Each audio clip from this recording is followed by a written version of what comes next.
Good evening, wherever you are joining us from. My name is Heather Deer, and I'm the Director of Family Engagement here at William and Mary. Welcome back to another Tribe Transition webinar in our summer webinar series. This one is a highly anticipated one. I know that you all are very curious and have questions about the room selection process, so that's our topic today. We are going to spend a little bit of time talking all things residence life, so talking about modernizing our facilities, the philosophy of engagement in residence life, the room selection process, and just a little touch of move-in information as well. Some wonderful colleagues from Residence Life who will join us to share a little bit more. Just like with all of our webinars, Q&A will be enabled at the end to give our presenters plenty of time to dive into the information that they have to share, and we'll answer as many questions as we have time for, though I guess that we will probably have more questions than we will have time for.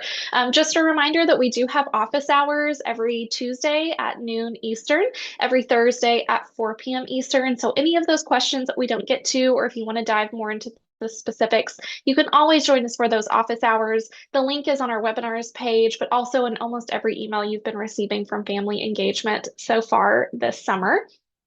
Also, the session is being recorded and will be uploaded to our YouTube channel shortly. It will be sent via email to all families on Friday, May 29th, and it will be uploaded to your favorite podcast platforms as well. So if you're listening on audio, hi to all of our audio listeners on Spotify and Apple Podcasts as well. I do want to note, you might be seeing this is not my normal office background. I'm not at William and Mary today. I'm actually in Philly for a family engagement professional conference. I'm here learning all the best practices, tips, and tricks to bring back to William and Mary to hopefully make your experience even that much better. So just note that if audio quality is poor or you hear someone outside, I've got hundreds of colleagues who work in parent family engagement across the United States outside yapping. So just note, I do apologize if there are any audio quality concerns. Before we dive into our topic of the day, I do just want to give a last second reminder that our On the Same Page book club for William and Mary families, that registration closes on May 31st. We've talked a lot about the benefits of joining book club, one of those being you get a free book if you register by May 31st. But please do take a moment to register if you have not already. It's such a wonderful opportunity to reflect and engage with other incoming William and Mary families and form some connections before your student starts in August, and really just take some time and space to think about what this next chapter, no pun intended, will feel like for your family. If you're watching this or listening to this after May 31st and you're like, dang, Heather, I was really hoping to join book club, don't worry. Send us an email at families@wm.edu or give us a call at 757-221-2508 and ask us if we still have any kits available after May 31st. There's a chance that we might. But even if we don't have any books or kits available to you, we would love to have you as part of the book club experience to just engage in that discussion, see those guided questions. You might just have to go out and purchase a copy of the book on your own. So we'll leave that open for all of you. So please just make sure that if you do check in with us after May 31st, and you see that registration is closed, come back, send us an email, phone call. We want you part of that experience. All right, with that, I am going to go ahead and stop sharing, and I'm going to turn it over to my colleagues in Residence Life who are going to talk all things Residence Life, living on campus, and the room selection process at William and Mary. All right, over to you, Harriet. Good afternoon. My name is Harriet Kendall. I am the Director of Housing and Residence Life. I'm going to let my colleagues introduce themselves. Hi, I'm Laura Smith. I'm the Senior Housing Coordinator with Residence Life. And hi, I'm Leah Dykeman, the Associate Director for Residence Life. So we are excited to talk with you today about housing and living on campus and the room selection process. A lot of conversation is around our new buildings that opened last fall. So we had 5 new buildings open last fall and 1 renovated, which has all been part of the modernizing our housing and the residence life program. And this plan spans over multiple years. And so the first phase was actually Monroe Hall. So Monroe Hall was renovated and reopened 2 years ago. And so any of your students that are Monroe scholars, I know that is a a building that is high in demand. I will say that the building um, occupancy does not match the Monroe program size. And so not everyone who is a Monroe Scholar would end up in Monroe, but it is a beautiful building. And then we have our 5 new halls. Cedar Hall, which is a part of the Jamestown Triangle, which is a first-year hall, and it houses the Democracy Scholar and Sharp program. And then in the Westwoods, we have 4 new buildings over there, and Pine Hall, first and second, are first-year students. And then Poplar Hall is also first-year students. So we kind of split up the new areas for new and returning students. So I know that is always a big question that comes up right now. And we are in the phases of planning future projects and what's next on our campus. So this is a picture of kind of what Westwoods now looks like. I realize we don't have an updated in-person picture of that, but the next few slides are what the buildings look like on the inside, because people are always curious of what students are now living in. So our website is also very useful when students are looking at what kind of hall they might want to live in. I highly recommend that your student takes the time to look at our website and all the different housing options for first-year students, or if you're a transfer student, that is all, you're able to filter all of that on our website under our residence halls page. So I would definitely take a look at that and what that all looks like. What does your student truly need / want, and have plans A through Z when it comes to room selection. So I'm going to pass it to Leah. Hello. Okay. Again, my name is Leah Dykeman, the Associate Director of Residence Life. Some people are like, what is that role? So essentially, I oversee our student staff personnel and then our professional staff that live on campus. But today I'm going to show up and kind of talk about why to live on campus. I think the most obvious reason is convenience. You're being close to your academic environment, close to like the resources like such as dining. But there are also some other empirically supported reasons why to live on campus. For the biggest one, I would say, is a sense of community. You may have heard, and I'm sure that it's been echoed across, of like the William and Mary, the tribe, and the feeling you get when you live on campus and becoming a family. And that is very true. And it starts a lot of the times in our residence halls. Every residence hall has its own sense of like family and identity, and it's very apparent when you go into those halls. It just exudes it. The next is our costs are inclusive, so you won't have any add-on bills later on, so you won't get like a utilities bills. There's no surprise bills. What you see is what you get as far as our the cost to live on campus. And then there are higher education research studies that confirm students who live on campus have a higher satisfaction rate and college experience, and then also connected with graduation rates.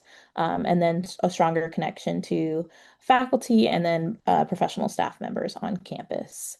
And then again, also the campus resources. We have a student affairs hub at William and Mary, and so you'll see that students will have access to all of the resources they may need, whether it's the wellness center to us in residence life. We are all kind of located centrally on campus. Next slide. So referencing a little bit more of the logistical side, we have about 165 staff members that live on campus that are here to help serve your students. That between residence assistants, we have GAs, or what we call community directors on campus. We have a senior level resident assistant that is also there, and then we have professional staff members who are both master's and bachelor holding professionals that serve in an on-call rotation. So if we're there for any emergencies, and that's 24/7. And then there's even an admin on-call level as well. So we've had lots of channels of just safety and just access to support at any hour for your students. We also know the value of engagement. So we survey our students twice a year, and every time that we've surveyed, we've gotten results that living on campus has positively contributed to their sense of belonging at William and Mary and to their learning. And any time that we cite data, there may be a change in that data. We're looking at all of the factors of why that may be happening and how we can improve on that. So we're continuously improving, and we've seen that trend go upward. But living on campus has been one that is consistently positive for the students. And then the one of the foundations that Residence Life is built on is self-determination. It goes back into like the 1970s here at William and Mary, and it talks about students having ownership of their space, and that starts with smaller conversations like we have shared living agreements that your roommate like they can fill out with their roommate and start having adult conversations of like what it's like to share a space, what is compromise, and kind of give them the power to have those conversations. And then that gets a little bit more extended outside when we have hall governance. So we have these bodies called community councils. There's 5 areas and 5 different community councils. It's also just kind of putting a shameless plug out there. Your students, there are leadership opportunities right as they enter college of being on their community council as president or vice president or treasurer. So those opportunities are there. And we truly mean self-determination that students drive almost all of those practices within those communities. So they make the decisions on what events they would like to see, how much money they want to allot to Residence Life staff members to provide support for them. So they have a lot of autonomy in that process. It also goes down to quiet hours. Those are voted on and approved by community councils. And so they take a lot of ownership of their space and through the self-determination theory here on campus. And then our student staff and our professional staff are here to kind of gauge those conversations whenever we know they're not going to get it right. This is a learning environment every time. So we're here to help guide those conversations to try to make them more resilient and flourish in this space and this new environment since they're leaving you and entering their next adulthood life. So yeah.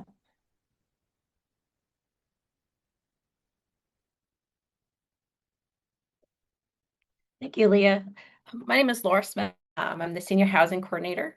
I work directly with housing assignments and going through the room selection process.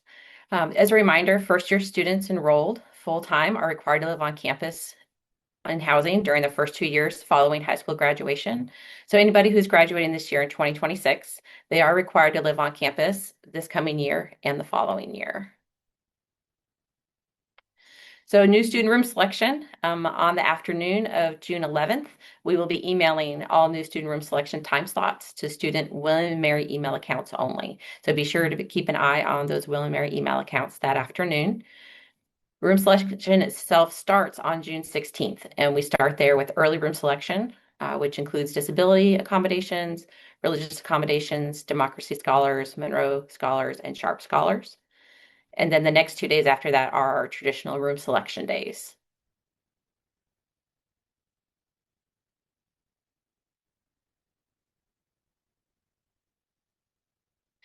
So as we talked before, we are modernizing and revitalizing the residential experience. And in that, students will be able to select directly into their bed spaces that they'll be living in for the following year. A lot of people are always asking us about roommate groups. We do have a roommate group guide on our new fall undergrad student room selection page. We do have a QR code here for our room selection process. We do suggest that roommate groups, they have them set up by June 10th. But don't worry if you can't get it done by then. They can adjust their groups right until selection is made. For groups of 2 or 4, we recommend the roommate group leader be the student with the earliest time slot. So you may be creating your group now, but you won't know who has the earliest time slot until the 11th. And so there's instructions on that roommate group guide that do tell you how to change the leader. If you guys have difficulty with that, please email my room. Glad to help you out. And then students who are not in a roommate group, they can log in during their time slot to select to a single if they want one or if one's available. If they don't want a single or they're not able to secure one, they can make a selection on their room selection day between 3:30 and 5 p.m. into an available space where they will receive a roommate. And then in finding roommates, one of the primary ways that folks find them is through social media. Another great way is through STEP, our Student Transition Engagement Programs office. They offer stepping stones and other new student events. So it's a great way to connect with other new students. And then also within the housing application itself, we do have the roommate group page. There's a button there that says suggest roommates who have similar lifestyle questionnaire responses. and then they can contact them through the application to see if they'd be a good match. And we do recommend creating a roommate group after you identify the roommate. That makes the roommate group creation process a lot easier. Something new for this year, we did a questionnaire asking if you are a first-year Democracy Scholar, Monroe Scholar, or Sharp Scholar. So if you're looking for students that are similar to you, you can specify that in your profile. Or you can, if it doesn't apply to you, you can just mark don't apply. But if there are students looking specifically for others in their program, that's a great question to answer there. And also to let you know, don't worry, if you can't find a pre-selected roommate, only around half of new students do pre-select a roommate going into room selection. So if you haven't found that roommate before selection starts, you're in good company, and it's not unusual. So some of the amenities in housing, all rooms and students are provided with a bed, an extra long mattress, twin size, a chest of drawers, a closet or a wardrobe, a desk, and a chair. It also includes cable and internet. There is ID access in the buildings, so only students who live in that building have ID access to the building. And then the bedrooms are also keyed, so you'll receive a physical key when you check in. Also, a laundry is available. We have apps for the online monitoring, so you'll know when your washer's done, when your dryer's, and then most locations also accept quarters. And something also to know about building and room cleanliness. A lot of families, they want to know who's cleaning what. So if you're part of a private bathroom room or part of a suite or an apartment, you are responsible for cleaning your own room and the bathroom. So if you are living in a location that has a hall bathroom where it opens out to the hallway, we do have building services and housekeeping that comes through and cleans those every weekday that the university is on a regular schedule. So if your student is not really wanting to clean their bathroom, maybe picking a spot that has a hall bathroom might be the best choice. And if they're okay with cleaning their bathroom and working with the other folks who live in their suite or private room, just be prepared to be cleaning the bathroom for the year. So for move-in, we're very excited about move-in. There are color-coded routes that are provided when move-out appointment information goes out mid-July. Move-in appointments, they do go live January 8th. You guys will receive an email a couple of weeks earlier that will give you a time slot, very similar to room selection, to go in and sign up for a move-in appointment. Those are randomized. We have to time slot everybody in because we don't want to crash the system as people are making their move-in appointments. So just be on a lookout at the end of June for that email with your move-in appointment time slot, so you can go in and select your appointment during that week of July 8th. And then new student move-in, everybody's excited. August 20th, that is the day that new students will be moving in. We're so excited to see you guys that day. Families and students always want to know, what do I pack? Sometimes I see people with a lot of things, and we sometimes see people with not a lot. And both work, but just be mindful of how you're packing and what may fit in the room, what you'll need throughout the semester. Beds, be sure to bring sheets, pillowcases, that mattress topper, blankets and comforters, pillows, storage items, hangers and bins. I know a lot of students like to store things underneath their beds. Most beds do raise up to 36 inches underneath. So if they want to store things under there, that's pretty typical. Be sure to bring those bath towels and washcloths, toothbrush, comb, all the shaving things, hairstyling, anything that you would normally use at home that you feel would make you feel more comfortable, please bring those. Be sure to bring that toilet paper bath caddy with the shower shoes, especially for the hall bathrooms. And then cleaning, need that laundry basket to go back and forth. Bathroom cleaner if you have your own bathroom. Dust and cloth sponges. Definitely want a broom, dustpan, paper towels for your room. Keeping things neat and clean there. Electronic, bring lamps, bring your headphones. If you want to bring a small refrigerator or if you would like to rent one from Dorms Direct, same thing with their microwave.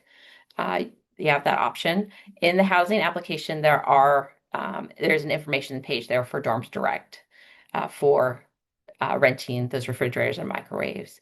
And then if you want to bring a small vacuum, small fan, surge protectors, very important. We cover it a little bit later, but do not bring extension cords. Only surge protectors are allowed. For kitchen stuff, if your student wants to eat it all in the hall, be sure that they bring microwave safe plates and bowls. Need cups, mugs, glasses, a few utensils. And if they do have a coffee pot, it needs to be thermostatically controlled. And then for move-in day, particularly, need to bring basic tools in case you guys are assembling anything, but also throughout the year, students may find it helpful to have those flashlights and batteries, those items. And if they would like to bring a bike, absolutely wonderful. They should do that and register with parking services. But be sure to bring a bike lock. And then also important personal documents like passports, vaccine card. If your student is at all going to be working as an employee on campus, as a student employee, they will need to bring their social security card, the actual social security card. They can't bring a copy. So it's very important to send that social security card with them. So just keeping that in mind through their time here at William and Mary. So things not to pack. Candles, even as decorations, they're not allowed. The fire marshal will say that has to go. As I covered before, extension cords are not allowed. Curtains have to be fire rated. So if they're not fire rated and there's not paperwork available to show the fire marshal, he will disallow it. Halogen lamps are not allowed. Neither is incense or anything with an open flame. Scented plugins, not allowed. And this is really, really big for our population. Electronic scooters and bikes, they're not allowed in the buildings at all. They have to be stored outside 24/7 and used outside only. So they cannot be brought in to be plugged in. They cannot sit in the student's room. And electronic scooters and bikes have to remain outside. We do have a full list of prohibited items and items that you can't store inside residence life halls on our resource guide. That's under the room selection section under the housing contract. Be sure to review that. We often get questions from people about what kitchen items that they can bring or cannot bring. So the majority of kitchen appliances cannot be in students' rooms, but they can be stored and used in the residence hall kitchens and apartment kitchens while the kitchens are in use. Anything that's plugged in, the student has to remain in the kitchen in order to have it there and to use it. There's a list there of many of the things that they can have in that kitchen. And a reminder there about electronic bikes, electronic scooters, skateboards, hoverboards, and all of that are prohibited from inside the buildings. The only caveat is if somebody has an approved disability accommodation through the Student Accessibility Services, we would have that on file and they are permitted. But in general, they are not.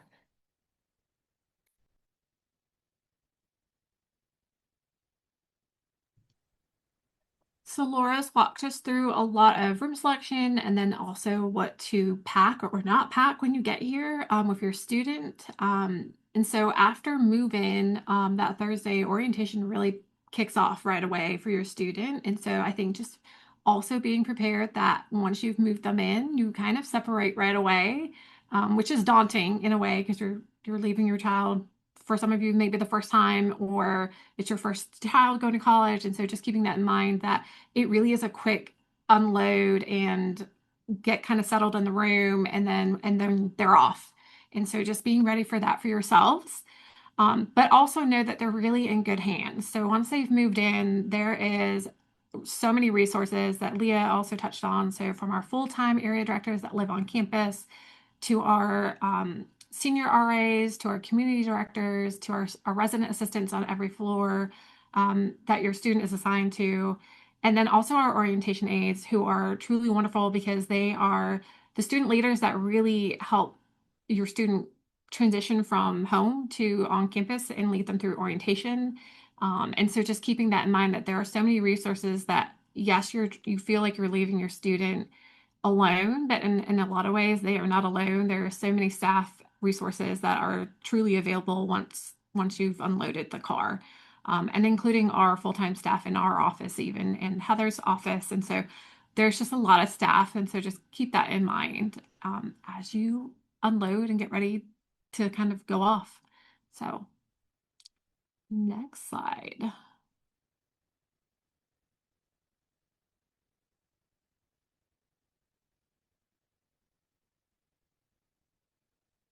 So a lot of these dates we have talked about, but they're really, truly important. So tomorrow is actually the last day that students can submit a housing application in order to be a part of room selection. If they submit a housing application after tomorrow after 5 p.m., they won't be considered in room selection. And so what happens is that after room selection, our assignments team, so Laura and Sean, they'll go in and then assign the students who did not select housing and for the students that applied after May 29th. And so just keep that in mind that tomorrow is that last day. So if your student has not filled out their housing application, it is time.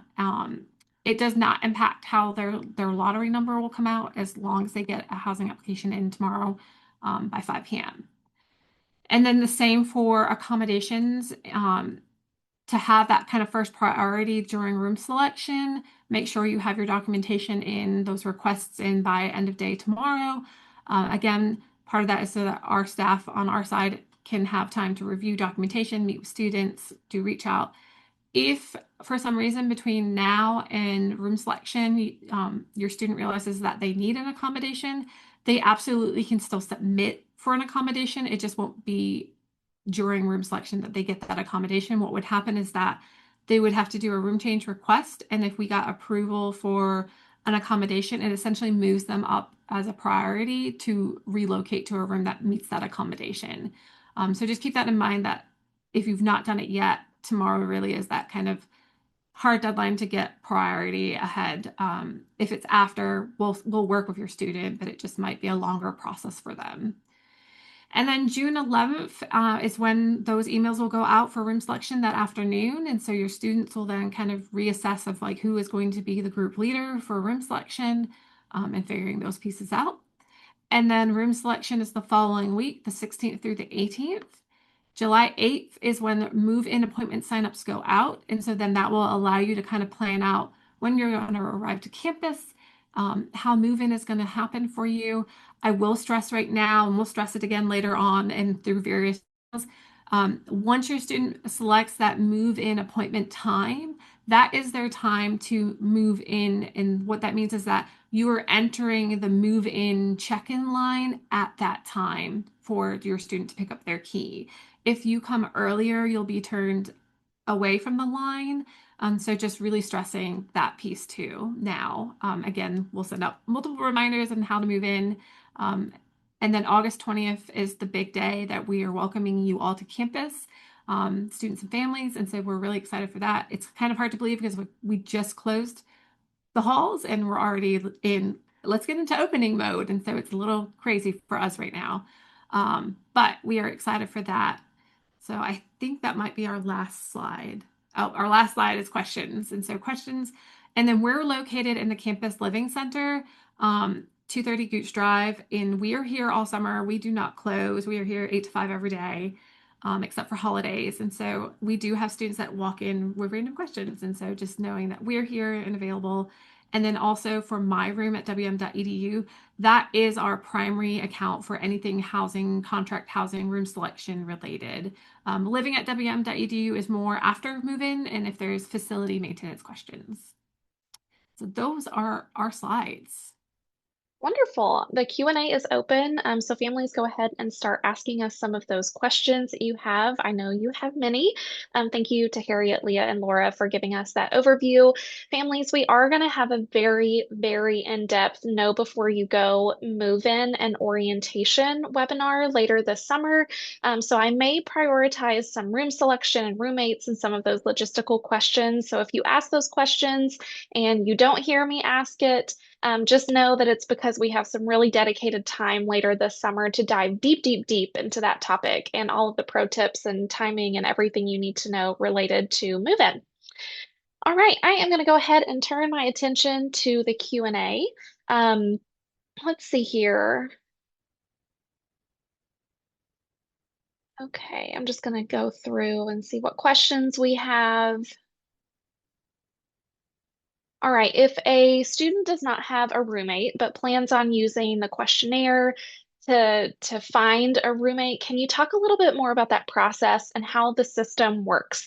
I get a lot of questions from families that maybe they're like, okay, they filled out the profile, so it'll match them with someone, and then that'll be their roommate. So I'm wondering if you can clarify, are students taking an active role in reaching out to matches? How does the system facilitate matching? Um, whoever wants to explain. I'd be glad to answer that. So when students are on the roommate group page, if they don't have somebody already identified, if they click on the suggested roommates button, it'll pull up based on the percentage of matching from your own lifestyle questionnaire to whoever else has also submitted a housing application. And the higher the percentage, the higher the match. And so from there, I would just suggest messaging the students. Maybe start with your top 10. Students do reach out to each other through the portal that way, and they'll receive messaging saying, hey, somebody has messaged you, and go in and read it and see if it'll be a good match. If it doesn't look like it's going to be a good match, say, thanks, not at this time. And if you think it might be a good match, then just start that conversation. A lot of people do find roommates that way. Not everybody, but a lot of people do. And then also, if you're looking for specific profile items, such as if you're a democracy scholar and want to live with another democracy scholar, or you're a Monroe scholar and want to live with another Monroe scholar, you can click on suggest roommate by profile and update that profile of you're looking for everybody that said yes to Monroe or yes to democracy scholar. But with that suggested roommate piece, it definitely is based on the percentage match from your lifestyle questionnaire to the other students. Did I cover everything there in the question? I think you did. This is Wonderful. another great question. Families who are curious, how do I know if my student has submitted the contract? How will they know that they have actually submitted the application that they are supposed to submit by tomorrow? So no direct communication does go to parents, but the moment a student has signed their housing contract in the housing application, the student receives an email with a copy of the contract and a thank you message to their William Mary email account. And that is verification that their housing application has been received. Okay, thank you. We've got lots of questions, so I'm going to take a couple minutes to just make sure I'm getting all of them.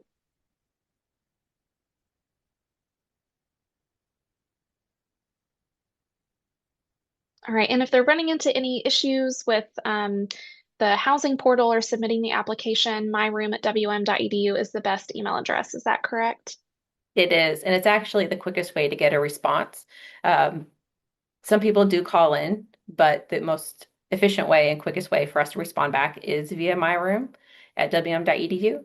Particularly with roommate, if you're having a hard time connecting with a particular person, emailing us the details of who you're trying to connect with, or if you're having difficulty with the application itself, we can go in and look on the back end and then get back to you about how to help. So one thing to know, though, that a lot of families run into, if they're using the Safari browser, that seems to give us the most problems. So if you're not seeing what you expect, use another device, another browser, and you should have more success there. Thank you. Okay, when they're thinking about the room selection process and they're trying to decide which hall to live in, um, are all of the dorms or residence halls air conditioned? And how do they find those specific amenities for the different halls that they may be able to select into? So while the majority of our halls do have air conditioning, the Botetourt complex does not. So all 3 floors do not have air conditioning. If a student ends up assigned there, but they end up with a subsequent air conditioned accommodation, the university will add an air conditioning unit to their room. But typically students there do not have air conditioning, and students cannot bring their own air conditioners. So just please keep that in mind. If students are looking for particular amenities for each building, when you go onto the Residence Life website and look at our housing options, you can click in for residence halls and look at each residence hall, and there are amenities listed on each residence hall page. Okay. If someone is looking into a room in a suite, so rooms with the shared bathroom, the suite style, do they need to apply as a full roommate group in the suite or only one to secure a spot in those rooms? How does self-selecting into a suite work? Roommates or no? Absolutely. So with a roommate group, we do need you to have a roommate group of 4 for a 4-person suite. Because roommate groups, they are able to select when their time slot opens. They have first chance at suites. If somebody is not in a roommate group of 4 and they would still like to be in a suite, they can try to select one during that 3:30 to 5 p.m. room selection window where you don't have to fill the whole unit, but we can't guarantee that a suite spot will be open at that time. So we do, if you want to be in a suite, we strongly recommend that you have that roommate group of 4. Okay.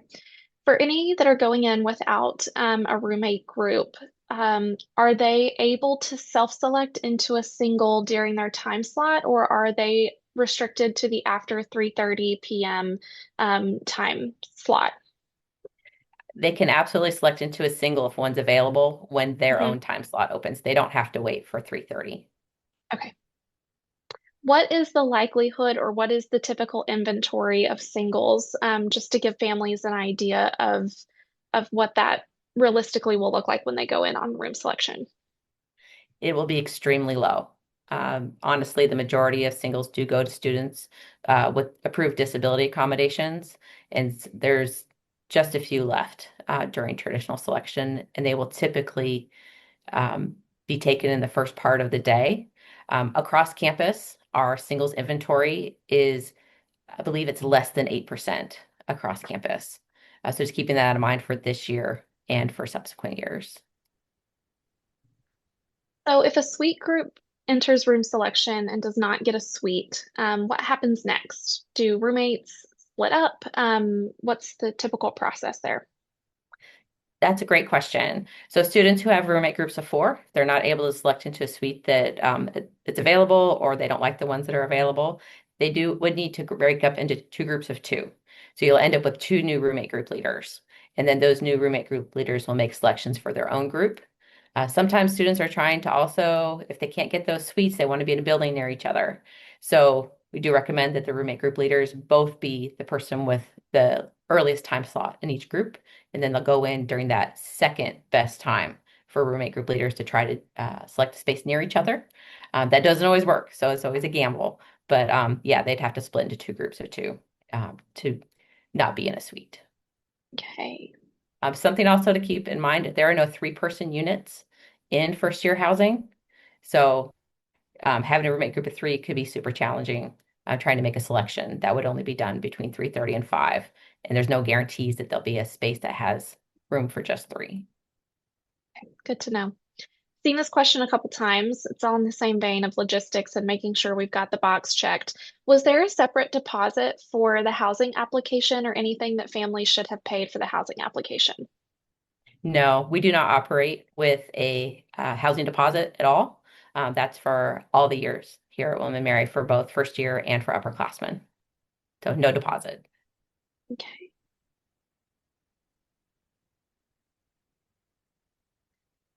I'm still seeing a few questions, and I get these very frequently over the summer, so it's always helpful to reiterate what we mean when we say going random. What does that actually logistically look like during room selection when we say a student is getting a random roommate? So it means that they didn't self-select their roommate. Since students are selecting themselves into individual rooms, if a student is selecting the room and nobody else has selected into it before them, they're just selecting into the room. If they're the second person selecting into the room, they can look at the lifestyle questionnaire and see if it's a good match and take it or leave it. But there's no guarantee that there would be a lifestyle questionnaire match there. I would say though, 99% of the time, students are able to work through their shared living agreements and just their excitement to be here. They're really interested in learning how to work together through self-determination. And we don't see a ton of room change requests for first year students, even though about half of them have randomized roommates going in and move in. Does your room selection time slot limit access to any specific halls, or is there a variety of options regardless of the selection window? Which I know that's probably specific to some of our early selection windows, accommodation needs. So how does the system intuitively know what to show them and what will be showed to them based on those different selections? Absolutely. So students who have disability or religious accommodations, they will only be able to see and select spaces that meet their accommodation, not necessarily exceed it. So it's only ones that meet it. And if those are not ones that you want to select into, you can request that we reassign you to a traditional time slot, but we can't guarantee that you'll be able to select a space that meets your accommodation during traditional selection. I know we do get a lot of questions for students with our Democracy Scholars, Sharp Scholars, and Monroe Scholars. If you don't have any additional accommodations, you will only be able to select into spaces that are for your specific program. If you For Monroe Scholars, they don't have to live in Monroe Scholar housing, so they can request a traditional room selection time slot. For Sharp and Democracy Scholars, they are required to live in Cedar Hall. So if they don't make a selection, we will administratively place them into Cedar Hall. And then there are some students who have or disability or religious accommodations that are also Monroe, Sharp, or Democracy Scholars, and they will be able to make a selection into a space that meets their accommodation. If for some reason their accommodation can't be met for Democracy and Sharp in Cedar Hall, we'll reach out to them specifically about other options. And then for Monroe Scholars, since they're not required to live in Monroe Hall, they'll see not only Monroe spaces that meet their accommodation, but they also see other spaces across campus that meet their accommodation. So they can choose, if there's still something left in Monroe, to choose Monroe Hall, or they can choose to go someplace else. So the system is set up on the back end for them to be able to have all the opportunities to select the things that are available to them during that early room selection process. And if you run into problems, please reach out to my room so we can take a look and see what's going on if you're not seeing what you expect. Thank you. So I know that we have some living learning communities that decisions haven't been made quite yet in terms of whether students will be part of those living learning communities like Democracy Scholars, Sharp Scholars. What happens if they find a roommate who is not in that community? Do they need to find a new roommate after they get that notification? Are students that are not in those programs allowed to live in those hall spaces with them? So for Democracy and Sharp in particular, we've historically been able to allow non-program roommates to live there. That could always change, but historically it's shown us that we were able to fit everybody in there, including those non-program roommates. For Monroe Scholars, priority is given to Monroe plus Monroe Scholar roommate groups into Monroe Hall during room selection, then followed by students who are Monroe Scholars who do not have roommates. And then the third group that goes is those with the Monroe plus non-Monroe Scholar roommates in the room selection timeline. Now, please know that Chandler Hall is the overflow building for Monroe Scholars if you still want to live among Monroe Scholars if you're not able to select into Monroe Hall. I would say the last 2 years, for Monroe Hall, it's been all Monroe Scholars. So if you have a non-Monroe Scholar roommate and you want to live in Monroe housing, you're more likely to end up in Chandler. So please be prepared for that. Thank you. A little bit of a technical question, but can you describe what students will see when they go in to select a room? What do they need to Absolutely. come into the process like knowing? I know we tell them to have options but what does it look like? What are they selecting? So they're going to be selecting their building and their room type and then their actual room. We do strongly advise students start going now through our housing options residence halls on our website so they have an idea of what buildings that they're interested in, what kind of room types they are interested in, what kind of amenities, and really have those preferences listed out A to Z, and maybe again another A to Z. So when they go in there, that they're prepared. We do not hold back any rooms during room selection, so what's there is what's available for both all 3 days. So just be prepared that we're not holding back rooms or anything like that. If you're looking for a step-by-step, what visually it looks like when you're going to go in to do room selection, we do have selection guides on our room selection pages on our website. So I would recommend going through there and just getting familiar with what those pages look like. I know it's really helpful not to feel like you're in an alien environment when you go in to make selections like this. So please be sure to look at those guides. Yeah, definitely. I know if any families come to office hours and ask Taylor and I questions, we are in those PDFs. We are looking at the screenshots.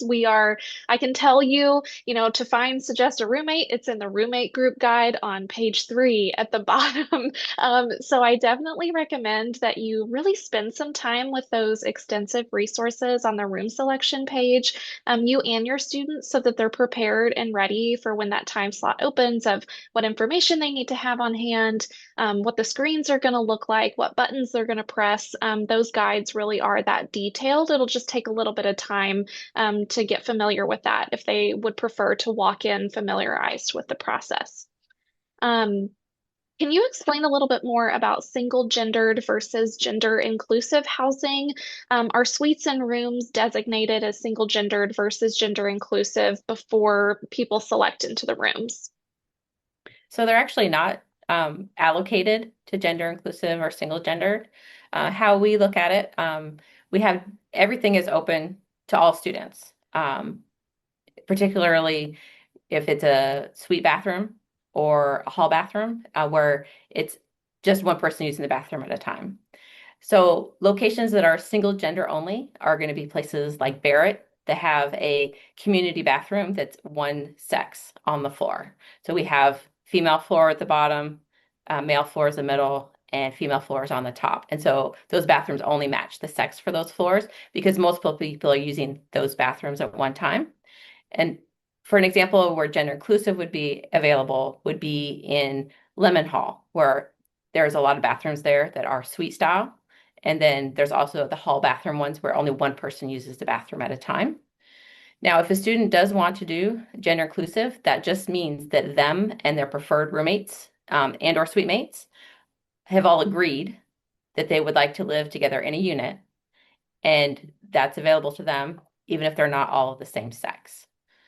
So they all have to go in, they have to sign the gender inclusive housing agreement as part of their housing application.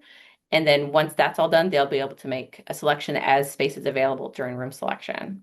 So a lot of students will sign up for gender inclusive housing thinking, oh, it'll definitely get me into a suite, even though we're all the same sex. That's not necessarily how that works. So if you are interested in living with another student of the opposite sex, definitely say yes to gender inclusive housing, and you can look for roommate groups there. But there's no actual advantage to doing gender inclusive housing or answering yes to gender inclusive housing unless you're actually wanting to live with somebody of the opposite sex. Okay. Another logistical question. They get their time slot for room selection. How long do they have to select a room during their time slot? They have from when their time slot opens until 5 p.m. that same day. Okay, good to know. Let's see here. I'm going to ask another clarifying question. We've already covered this one, but I am seeing more questions about it, so I'm going to ask a clarifying question. It's regarding suite selection. So if my group only has 3 people, can we choose a 4-person suite? If there's one available between 3:30 and 5 p.m., yes. But before 3:30, it would not be available. It would not show up for the group. Wonderful. And then I think I know the answer to the next part of that question, which is the 4th spot will then be filled by a student who is probably randomly selecting themselves into that room or administratively assigned after the room selection period has finished. Is that correct? That is correct. Okay. You know what? Sign me up for the Residence Life team. I'm getting to know a lot of these details really well over the years. Okay, let's see what other questions we have in the last few minutes. All right.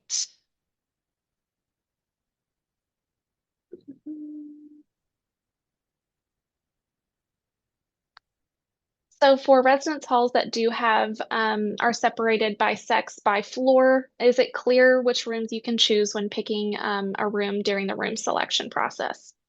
Yes. They will only see the rooms that are available for their sex if it's that type of hall.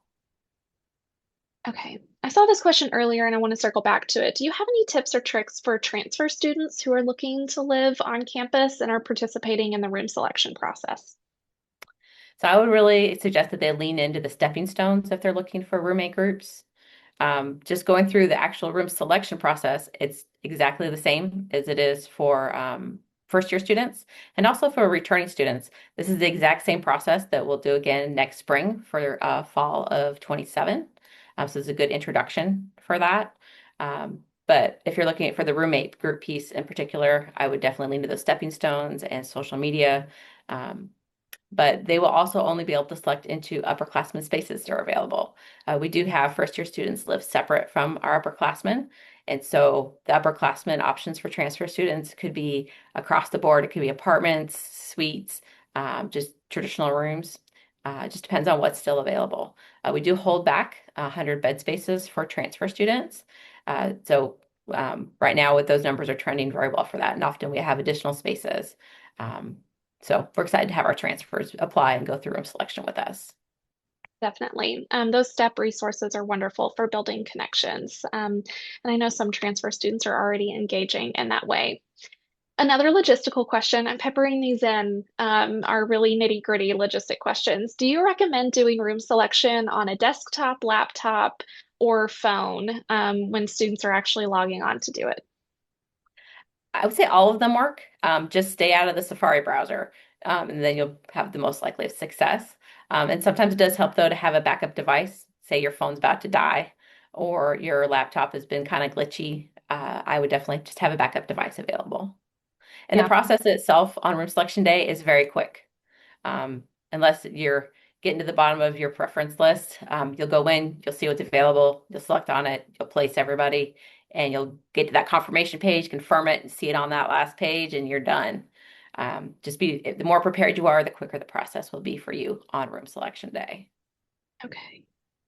Do you happen to know, you might not, and that's okay, but do you happen to know when those sharp decisions and democracy scholar decisions typically are made? So I see Harriet smiling, so that families know they're selecting into that sort of space.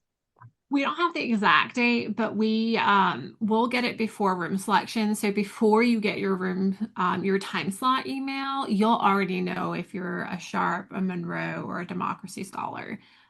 So it comes out before your time slot email. So soon. But those programs are all on different timelines. But yes, soon. Wonderful. Okay, so say we have a roommate group and there's a roommate group leader, as we've discussed, and that roommate group leader goes in, makes a selection. Do the non-group leaders receive a confirmation that they have been placed into a room? Or is this we just faith, trust, and pixie dust that that roommate group leader made a selection? So they do not automatically get an email saying the selection has been made. An email does go out subsequent week to everybody. Just a reminder, like, hey, go and check your room selection for your group or for that you've done, and just check out the roommates, make sure everybody's in the right room, especially if it's in a suite. But no, there's not an automatic email that goes out. But students can go in and check and see if a selection has been made. So if your roommate group leader, their selection time was 1 o'clock, and you just want to check at 2 o'clock and see if it happened, you can go in and check in your housing application to see if that is you have a assigned room on there. And if not, check with that roommate group leader. Like, did you miss it? Please go go in and make a selection. Yeah, that's good to know. I And we would just got, also go I ahead, would Harriet. also just really stress whoever the roommate group leader is, or if you're selecting your own space, your student needs to make sure that they have hit that save and next button, and they can see and confirm like the bed spaces that they're assigned to. And so that's just really, really important. That save button to the next step. I'm going to stress Yeah. it. That's a great tip. And a follow-up question we got as soon as I asked that question was, does only one of the roommates need to go through the selection process? And the answer is yes. So something that they will need to decide ahead of time. And I always recommend whoever has the earliest time slot, you assign them the roommate group leader. That's something that is done in the housing portal. In the roommate group guide, they will be the one that actively goes in to select the room. It is one person who is making that active selection. And then, like Laura mentioned, the other roommates can go in after that selection is made. Hopefully, a group text goes out or a Snapchat or something that they have a room and they can go in and check. But it is only one student, so that's something that you can be a little strategic about: is who gets assigned that early room selection time slot. Assign them to be the roommate group leader. And they can go in and make that selection.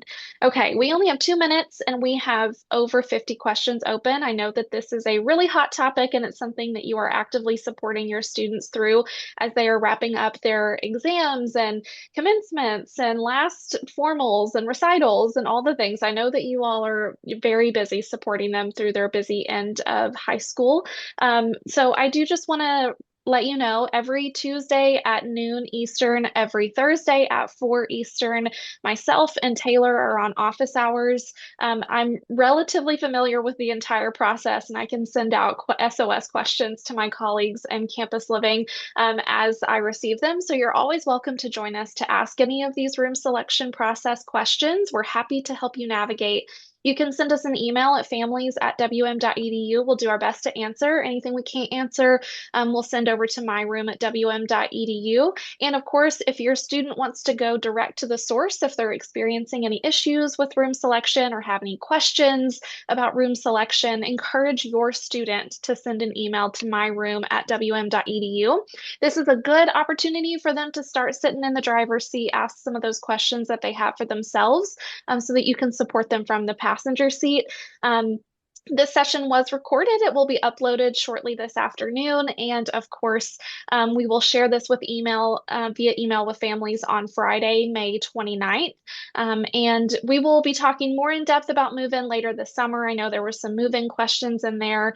But right now, let's get through the selection process and then we'll focus on what to pack and what to bring and how to get into the move-in line and all of those wonderful things.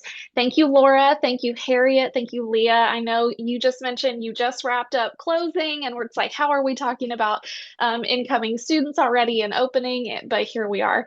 So thank you all for joining. Thank you, families, for hopping on with us today. And I will see you on the next one. Goodbye, everybody. Bye. Bye.